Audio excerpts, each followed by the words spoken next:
மதுரை மீனாட்சி அம்மன் ஆலயத்துக்குள் அரசனங்களை அழைத்துச் செல்ல வைத்தியநாதையர் முடிவு செய்தார். ஆனால் எங்கு பார்த்தாலும் எதிர்ப்பு.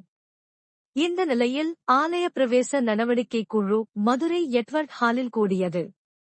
ராஜாஜி, வைத்தியநாதையர், எம்.ஆர். சுப்புராமன் உள்ளிட்டோர் இந்த கூட்டத்தில் கலந்து கொண்டனர். அவர்களோடு பசும்பொன் முத்துராமலிங்க தேவரும் கலந்து கொண்டார். ஆலய பிரவேசம் அமைதியாக நடைபெற தேவரின் ஒத்துழைப்பும் உறுதிமொழியும் வேண்டும் என அவர்கள் கேட்டார்கள்.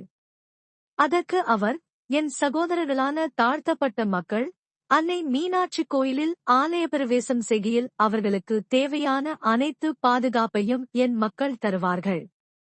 அன்னையை வணங்கி அவர்கள் வீடு திரும்பும் வரை அவர்களது பாதுகாப்புக்கு நான் உத்தரவாதம் தருகிறேன் என்றார். அந்த ரவுடி கும்பலை எச்சரிக்கிறேன். வைத்தியநாதையர், அரசனங்களை அழைத்து வரும்போது அடியேனும் உடன் வருவேன்.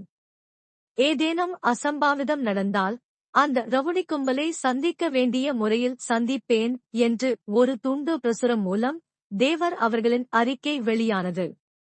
ஆலய பிரவேசம் அமைதியாக நடந்தது. ஜூலை 8, 1939 காலை 10 மணிக்கு கக்கன், முருகானந்தம், பூவலிங்கம், சின்னையா, அரசன தேவாலய ஊழியர் முத்து என 5 அரசன சமூகத்தினரும் சேர்ந்து வைத்திய நாதையருடன் ஆலயத்தில் நுழைந்து அம்மனை வணங்கினர்.